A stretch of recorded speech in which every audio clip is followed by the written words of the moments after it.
Hiya! How are you today?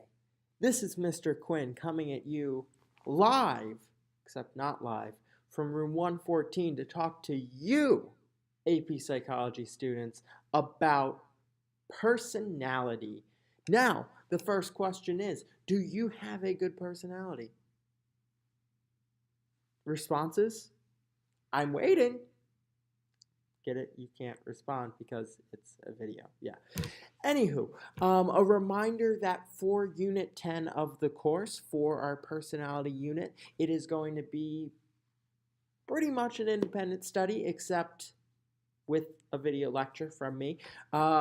So you're watching this right now, which is a great first step. The other thing I need you to do is go to Google Classroom, select the assignment that says Unit 10 Personality Assignment, and you are going to complete that Google form in its entirety. It will be worth a homework grade. If you want to do it while you're watching the video, you can do that. That might be a little difficult, so I would suggest maybe watching the video in full, then going back and doing it, and if you need to recap anything in the video, you can. The other thing to note is that your book is useful, so if anything is unclear based off of what I talk about in this video, you can check your book, or you can ask me on Friday in class. A reminder that you will have a quiz on Friday, March 1st, second period in our class on personality, and then following the quiz, we will spend some time talking about personality, but that is the only time we're going to focus only on personality in class. So let's get started. There's a lot to cover. So when we talk about personality, not only are we talking about like our idea of ourselves, but we want to think about how psychologists study personality. And there are two different models in terms, or two different methods in terms of how psychologists study personality. The first is the idiographic method, and the idiographic method is very individual. So the idiographic method is based off of case studies. So studying a single person, a single case, and how personality affects or impacts that individual. Alternate to this is the nomethic. I believe it's pronounced nomethic. Hopefully it's pronounced nomethic.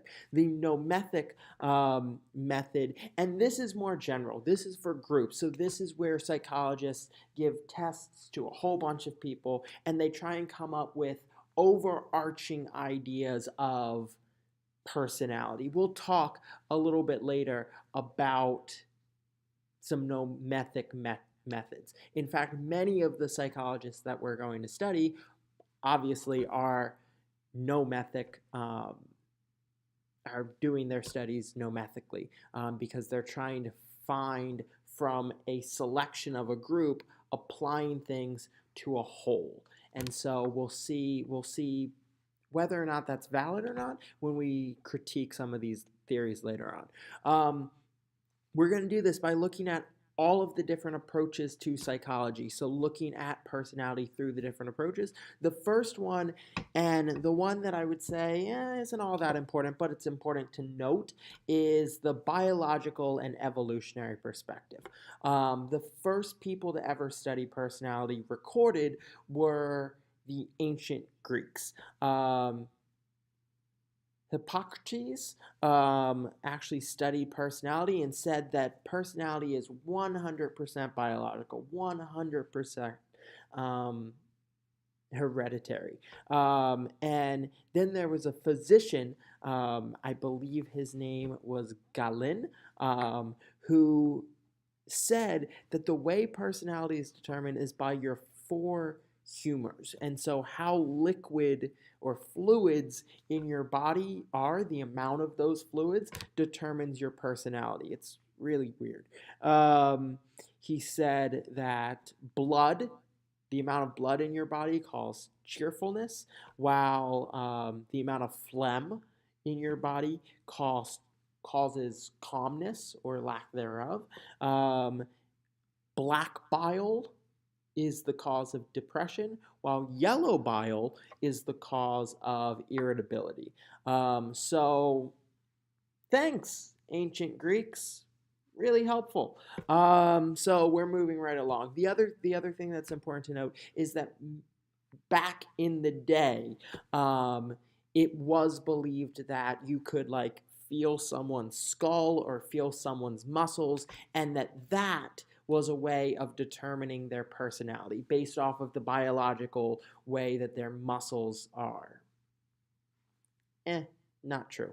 The one thing that is of worth note in terms of biology is that temperament, and we typically define temperament as, now I'm losing my spot in my notes. We typically define temperaments as an infant's natural disposition to show a particular mood at a particular intensity at a particular moment in time. And it's generally considered hereditary. And the way and studies have shown that temperament is about 50% hereditary, which also means that it's about 50% environmental. So 50% nature, 50% nurture. And when we talk about this, we're talking about things like temperament is related to sensitivity, activity level. So whether someone's really hyper or not. Wonder what I am. Your prevailing mood, your irritability level, and whether you're adaptable. So how adaptable you are to certain situations. All those are ways to define someone's temperament, both as an infant and then the idea that that does not change much throughout your life. However, it can change.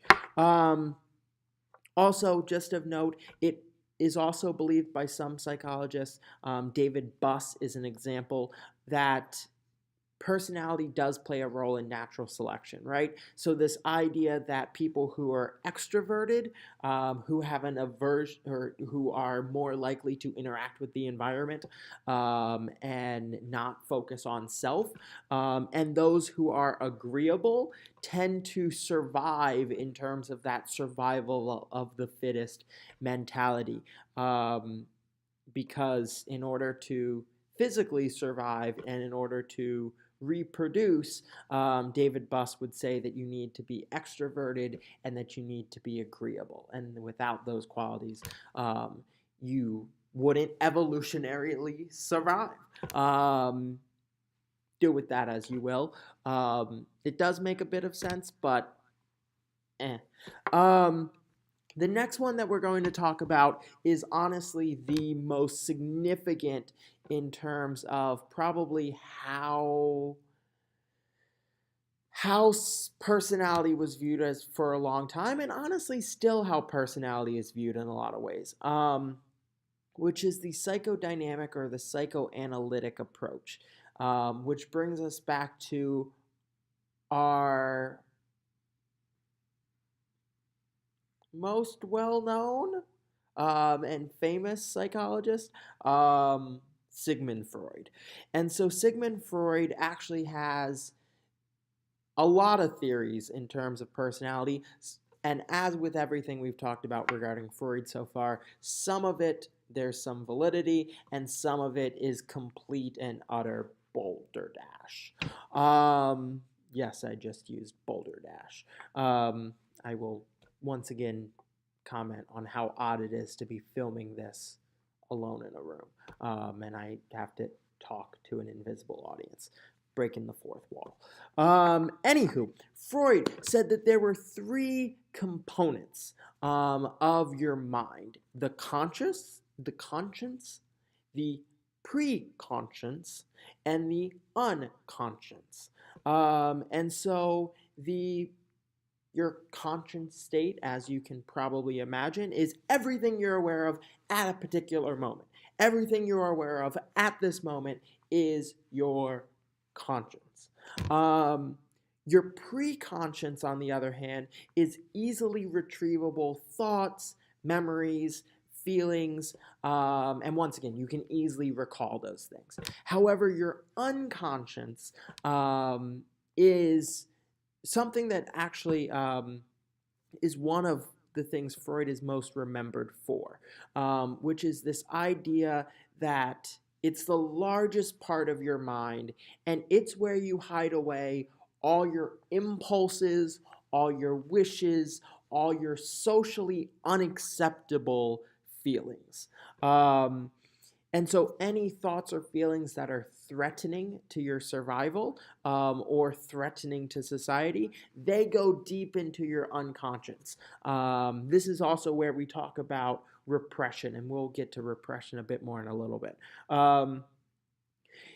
Freud did believe that slips of the tongue, so when I'm talking about something and then maybe something else comes out, that idea that that is a glimpse, that is a momentary glimpse at this unconscious that we cannot really grab hold of, and that we only get small glimpses of through things like slips of the tongue. And so, yeah. The other three things, so the first three that Freud talked about were conscious, preconscious, unconscious. The other three systems of personality that Freud talked about were the id, the ego, and the superego. So the id is part of the unconscious. It is wholly in the unconscious. And the id is totally irrational, totally self-serving, and it demands immediate gratification.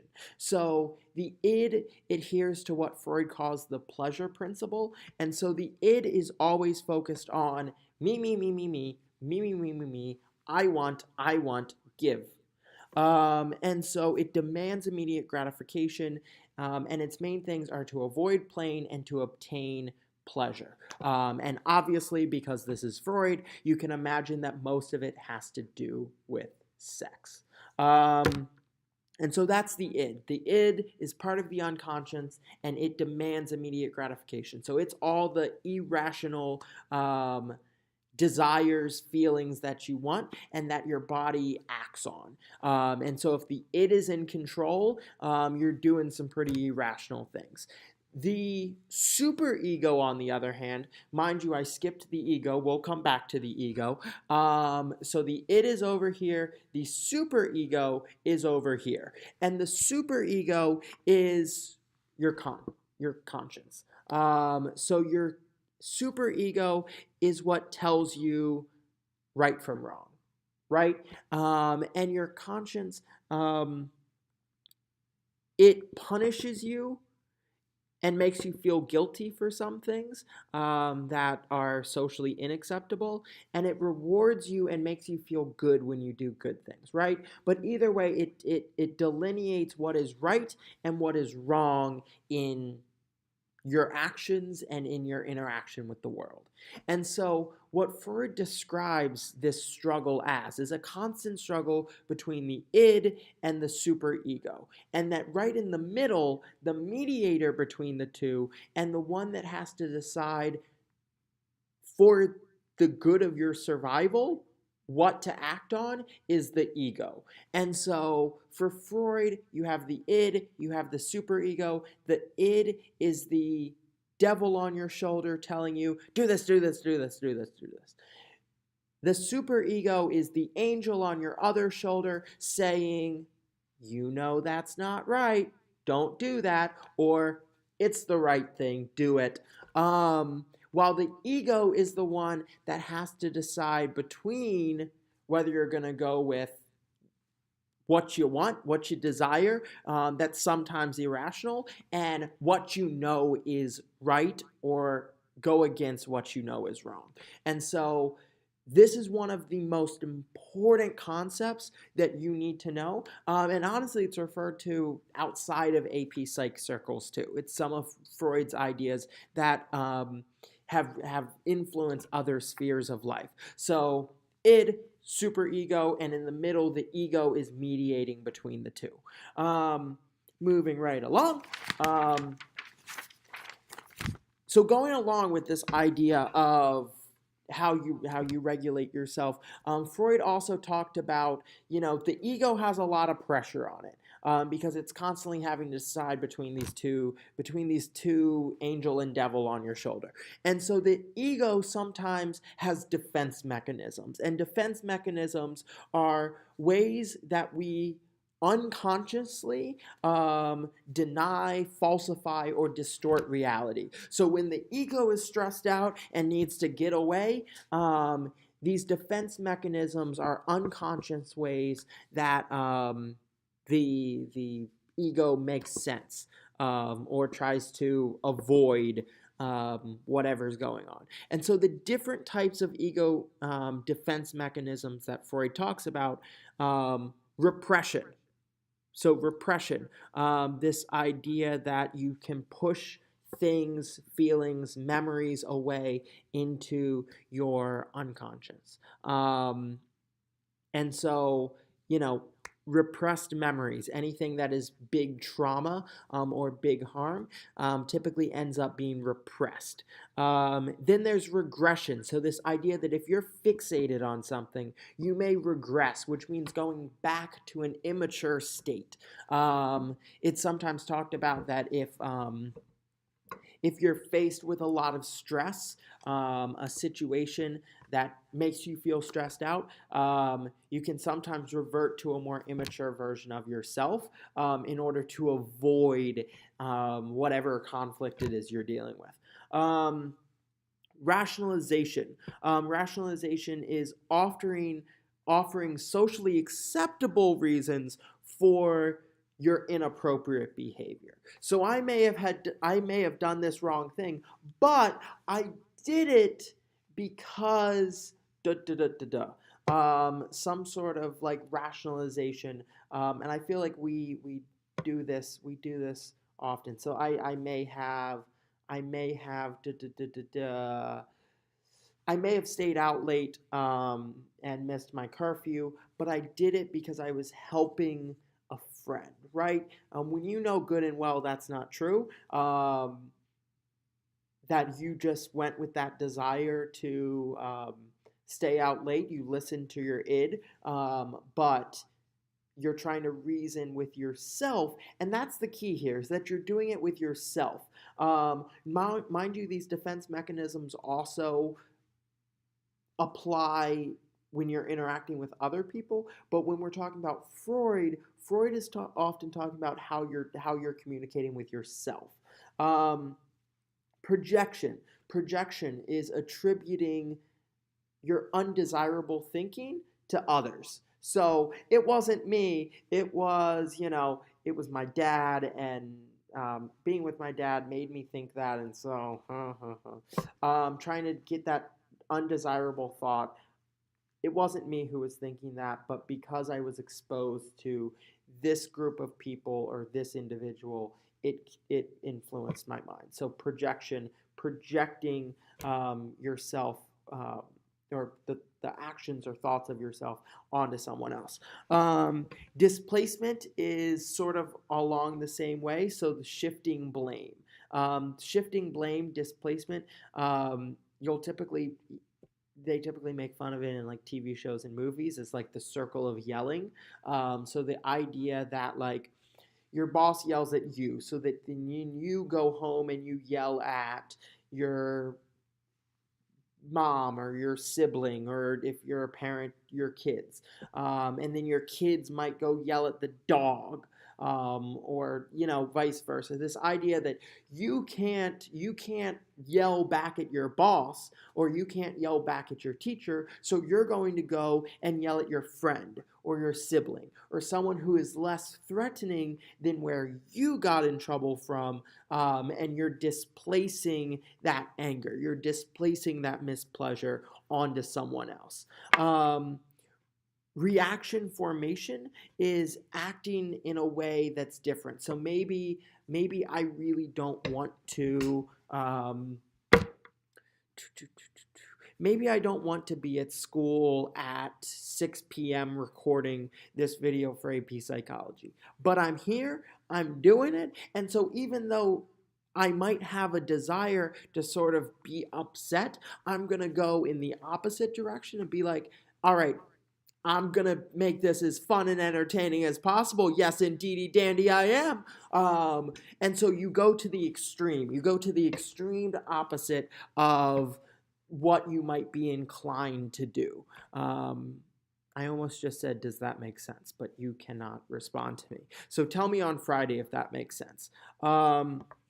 And then the last one is sublimation, which is redirecting socially unacceptable behaviors in an acceptable way. So maybe maybe you're really angry and you want to punch someone. But instead of doing that, because you know that that is socially unacceptable, you instead go and run 5 miles, because that will let you get your anger out in a socially acceptable way, as opposed to a socially unacceptable way of punching someone in the face. So remember the ego defense mechanisms: repression, regression, rationalization, projection, displacement, reactive formation, and sublimation. Sublimation.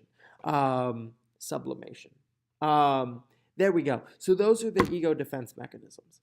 The other thing is, I'm not going to go into this because we have already had the uncomfortable conversation about Freud's psychosexual development.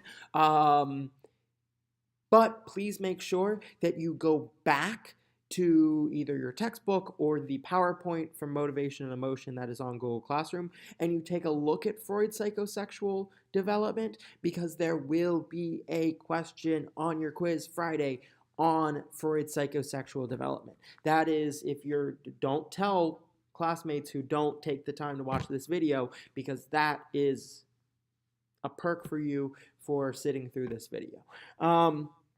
So make sure you know Freud's psychosexual development. So people criticize Freud's psychosexual development.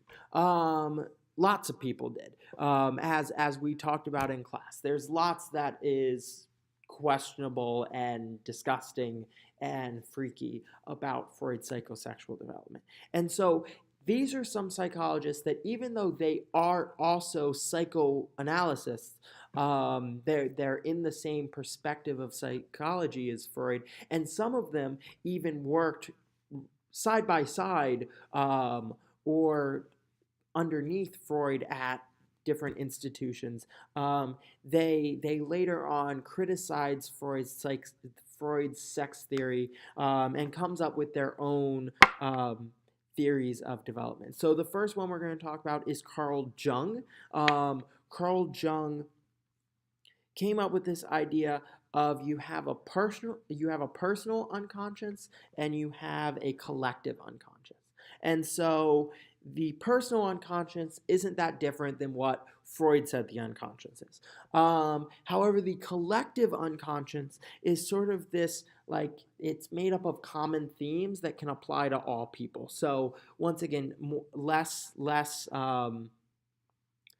individual and more collective. So the collective unconscious, an example of this is extroversion, introversion. So introversion would be the personal unconscious, while extroversion would be the collective unconscious. You're worried about the wider world, or you're worried about, like, yourself.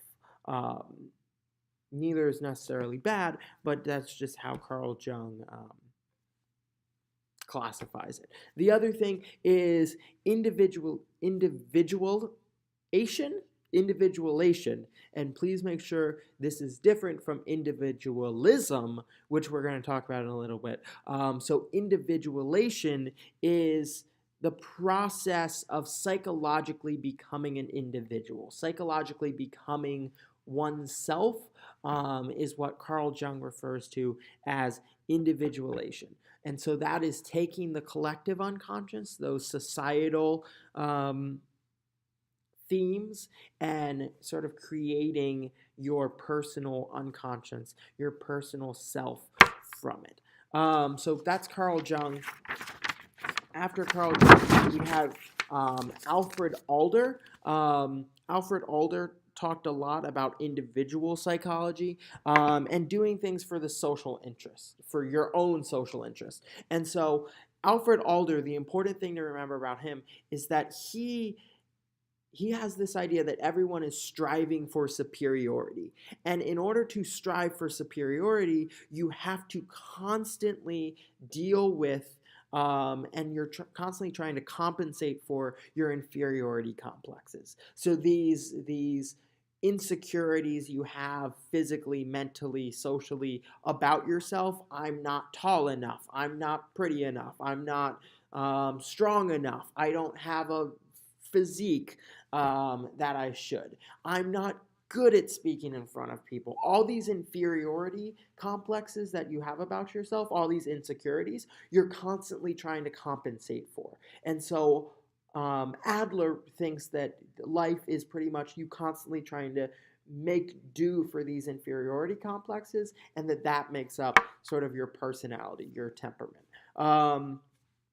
The other thing about Adler is he talks about birth order, and he has this theory that the oldest and how when you're born in terms of a family impacts um, your personality. And so the oldest is responsible, they're selfless, they're protective of younger siblings, while the middle child is sort of ambitious, they're well adjusted, they don't have to deal with what the older sibling went through, which allows them to focus more on their goals, more of an individual. And then the youngest is spoiled.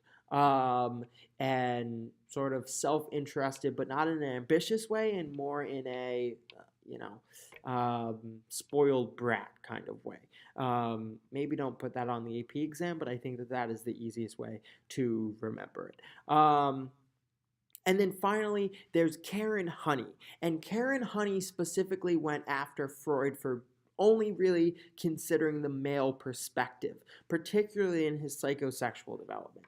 And so Karen Honey, remember that idea of penis envy that Freud talked about? Karen Honey, on the other hand, came and said that men have womb envy, which is this idea that men wish they could birth a child.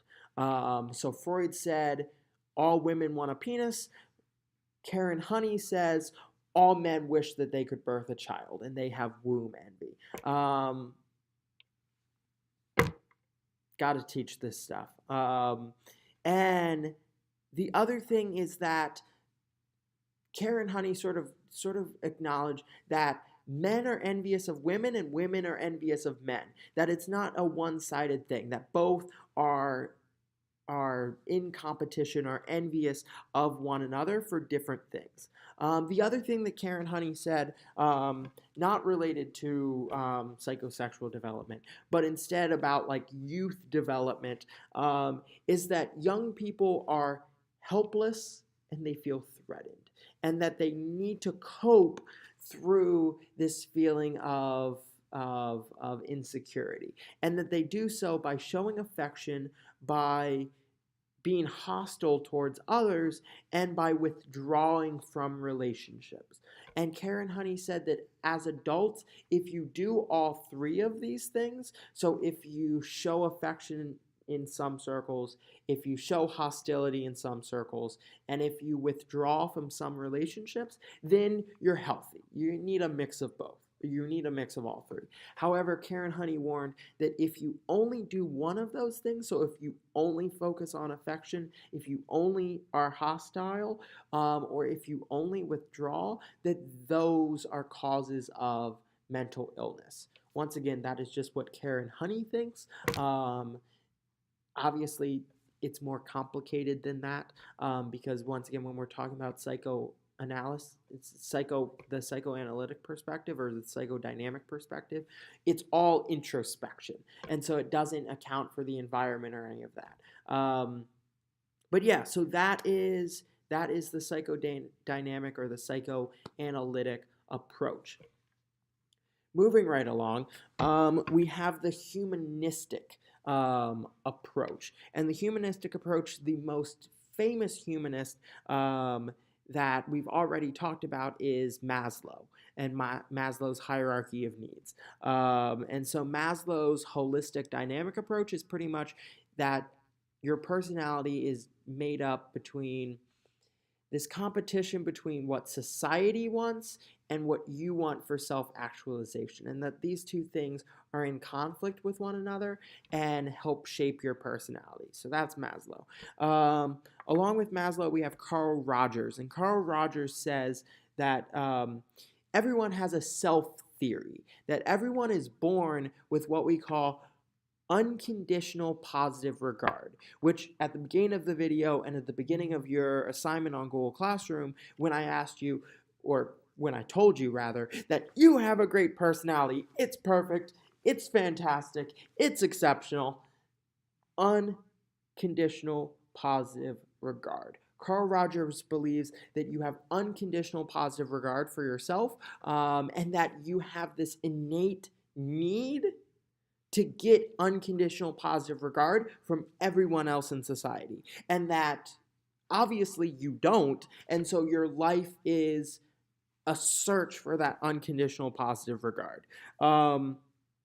And so Carl Rogers talks about your real self and then your ideal self. So your real self is who you are. Your ideal self is who society wants you to be. And that your personality and that your life is comes about from this division, this competition between your real self and your ideal self.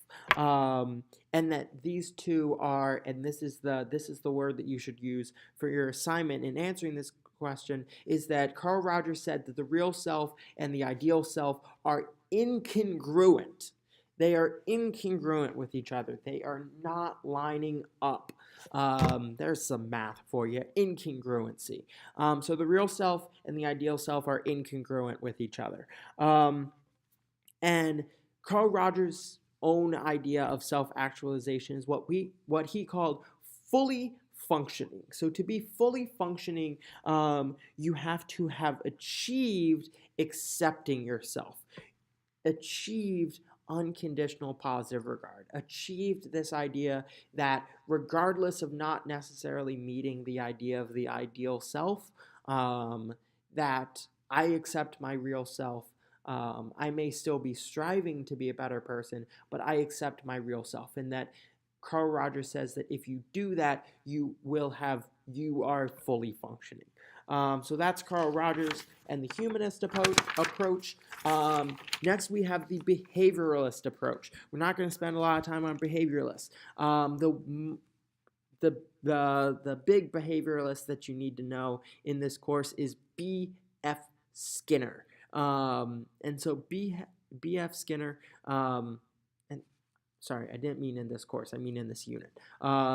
B.F. Skinner, and B.F. Skinner essentially says your personality is based on your environment. If you change the environment that someone is in, so too does their personality change. And that's pretty much it, is change the environment, you change someone's personality. Personality is determined by environment. Boop, boop, done.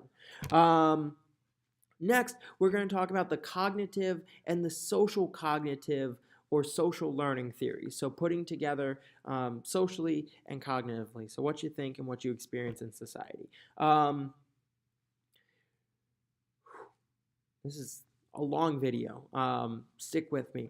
Once again, wish we had more time in class because I'm putting this whole unit into one video. So for the cognitive approach, we have the personal construct theory, which is that we go through life and we make all these hypotheses that we revise and we categorize, like, I think this, I think that, I think this, I think that.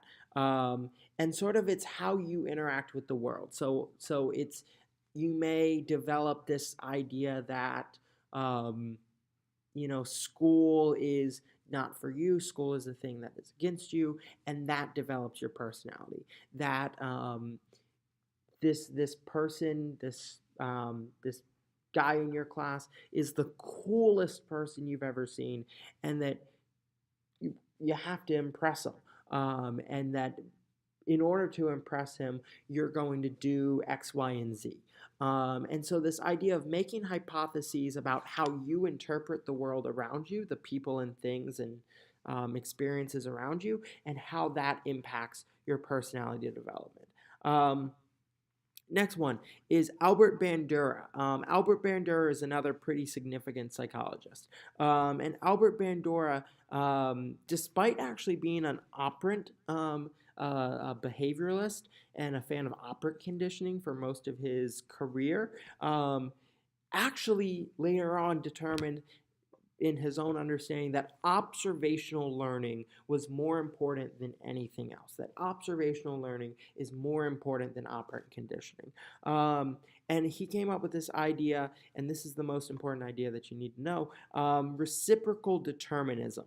And reciprocal determinism I like because honestly it gets to the biopsychosocial approach, which once again, we're looking at all these perspectives and all these approaches, but as always, the most accurate one is when you put all the things together, and that is reciprocal determinism. So reciprocal determinism is this idea that all characteristics of a person, that a person's behavior, that a person's environment, all affect one another, and therefore all affect someone's personality. So it's both who you are biologically, cognitively, what you think, your behavior and how you interact with your environment, socially, who you interact with. All of these things together determine your personality. So, what you think about yourself, what you think about the world, how you interact with the world, the environment around you, and the pressures on you, all of it works together to develop your personality. That's reciprocal determinism. The other important thing to note here is self-efficacy. Efficacy. Efficacy. Which is spelled Efficacy. A lot of people spell that wrong, and a lot of people struggle with this concept. Even though it's pretty simple, honestly, self-efficacy is the idea that you can do something. It's just the belief that you can do something. And so you could have a high self-efficacy or you could have a low self-efficacy. And also you could have a low self-efficacy in, let's say, swimming, and then a low self-efficacy in terms of singing. So high self-efficacy in swimming, like in the pool, I know I can do it. I am the best that there is. While if you get me up on a stage to sing, no way. No way. Low self-efficacy. I can't do it. I'm stage fright. I can't get up there. I can't sing. Everyone's going to hate it. So high self-efficacy is you believe you can do something. Low self-efficacy, you don't believe you can do something. So going into the next few months as we're headed closer and closer to the AP Psych exam, which we stop this regularly scheduled programming for a reminder that if you have not paid for the AP Psychology exam, you need to. As we go into these next few months, it's important that all of you have a high self-efficacy, a belief that you can pass the AP Psych exam. Because if you don't believe that, you have no chance. So you have to believe that you will put in the work and that you can achieve a passing score on the AP Psych exam. Have high self-efficacy in terms of psychology, because I believe in you, but that means nothing if you don't believe in yourself. Self-efficacy.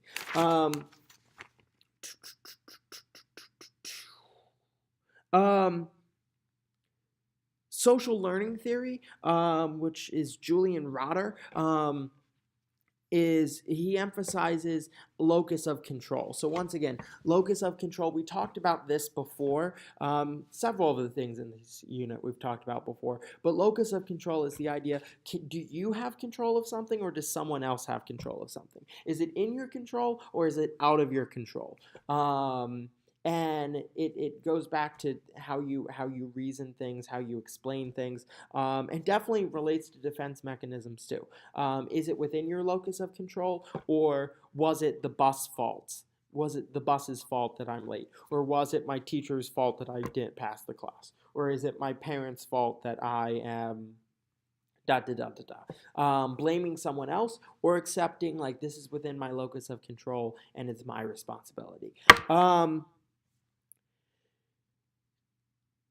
The cognitive affective personality system, it's nice to know that, but the big thing to know is that behavior signatures are sort of like constant ways of responding in similar situations that characterize your personality. So think about if you're always like, if you're with your sports team and you always respond in a similar way at an athletic competition, that helps define the way people think about your personality, and it helps define how you think about your personality. I think the question that I asked you on your assignment is, what are some behavior signatures of Mr. Quinn? How would you define my personality in terms of my teaching style and in terms of how I respond to certain situations? So this idea that if I respond in the same way to a situation again and again and again and again and again, that helps shape my personality because it's a behavior signature. I promise we're almost done. We are almost done. We are getting there. Trait theory. So trait theory so traits. What are personality traits? Realizing that you can't answer that, I have to say it for you. So personality traits are relatively permanent characteristics of our personality that can be used to predict our behavior. So different psychologists have talked about traits, and there are several different ways to talk about trait theories. So the idea of a cardinal trait is a trait that would dominate and fully shape your behavior. Gordon Allport is the one who came up with this idea of cardinal traits and central traits, and then everything else is a secondary trait. So a cardinal trait is a single trait that dominates and shapes your entire personality. A central trait is something that maybe you have 5 to 10 central traits that shape you as a person, and then secondary traits are situational. So those are traits, those are aspects of your personality that only come out if you're in a particular situation. The next trait theory that we're going to talk about is Hans Einsick. And Hans Einsick had a very simple idea of personality. He had personality dimensions, specifically 3. So extroversion is this idea whether you are internally focused or externally focused. That's the first one. The second one is neuroticism. Neuroticism is this idea of instability versus stability. So you're either stable or you're unstable. And then psychotism is whether you're tough-minded or whether you're tender-minded. So whether you're tough and rugged or whether you're tender and caring. And for Einsick, it was these 3 things. These 3 things shape your personality. You're either internally or externally focused, unstable or stable, or tough or tender. And that was it. On the opposite side of the spectrum, we have Raymond Cattell, and Raymond Cattell comes up with the 16 personality factors. And he separates these into surface traits, which are visible traits that other people can see, and source traits, which are underlying. Surface, visible, source, underlying. And there were 16 of them, and honestly, a lot of people criticize his trait theory because it's much too complicated. So much like Goldilocks, Einsick is too simple, Cattell is too complicated, so we need to find the personality trait theory that's just right. And the one that's just right is the Big 5 personality theory. And so this is the one that is most commonly referred to, that is most popular in most regards. And it refers to defining your personality in terms of 5 characteristics: openness, conscientiousness, extroversion, agreeableness, and neuroticism, which is instability versus stability. And so openness, conscientiousness, extroversion, agreeableness, and neuroticism. And the mnemonic device that's used to remember the Big 5 is OCEAN. OCEAN. Openness, conscientiousness, extroversion, agreeableness, and neuroticism. Ocean. So ocean refers to your big five, and the big five is that Goldilocks, just right trait theory, and the one that's used most. The very last thing that we're going to talk about is assessment techniques. So how do people assess their personality? And there are three main types of assessments. Direct observation is one. So you can directly observe a group of people, you can directly observe a person, and you can make notes about their personality accordingly. The problem with direct observation, as you can probably tell, is that when someone is being watched, they may act differently. Think about if like you're in class, I'm teaching, you're there learning, and suddenly Mr. Scott walks in. Does your behavior change? I doubt it would change that much for our class, but in a good amount of classes, I imagine that when an administrator walks into a room, your behavior would change because you know you're being observed. In terms of when you're with your friends and then maybe a parent walks in or a teacher walks in, or maybe a friend who's not a part of that circle walks in, and your behavior changes because you're being observed by someone. That is what we call the Hawthorne effect. The Hawthorne effect is something that you want to take note of. The Hawthorne effect is the idea that observational learning, or no, direct observation, not observational learning. Scratch that. Hawthorne effect, the idea that direct observation is limited in its use because people act differently when they're observed, or the tendency for that to happen. It's not 100% certain, but it happens most of the time. The next one, projective personality tests. And this is probably what you thought about psychology before you took this class. Here's the ink blob. What do you see on this sheet of paper? And you just have to reflect, and then the idea that there's some deeper meaning in what you visualize. And so the projective personality test is big among psychodynamic psychologists and psychoanalytic psychologists, because it's all about introspection, right? So I see a butterfly circling around an ocean. And then you determine somehow that that's meaning in your personality. The idea that whether you see the dress as blue or whether you see the dress as gold, whether you hear this, whether you hear that, that determines your personality. That would be a projective personality test. And then finally, you have self-reported. And self-reported is the most common form, but obviously self-reported, there's still problems. So the overarching idea is there's no way, personality in particular is a very hard thing to measure.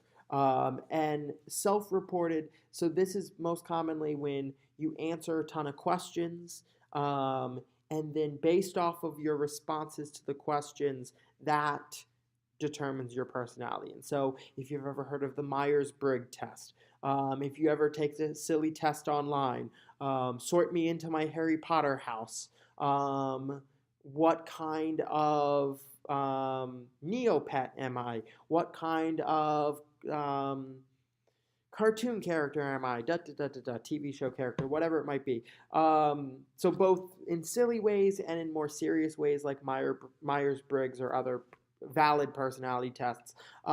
Those are ones that are self-reported. You answer the questions, and then according to your answers, you categorize yourself as such, or you get categorized as such. The last thing I'll say, because this was a weird note at the end of the chapter, so I thought I'd mention it at the end of the chapter, is that all of this, your personality is in great way formed by your self-concept. And your self-concept is this overall idea of how you view yourself.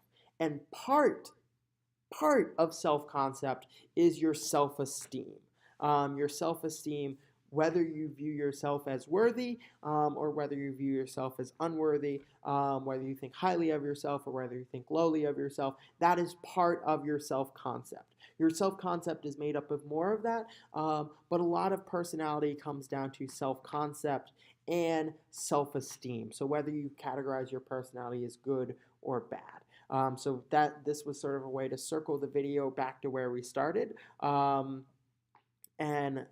I'll just finish by saying I think all of you are awesome, and I hope that my belief in you and the fact that I truly do appreciate you all as students, I hope that that means something for your self-esteem, for your self-concept. And that's it for this video.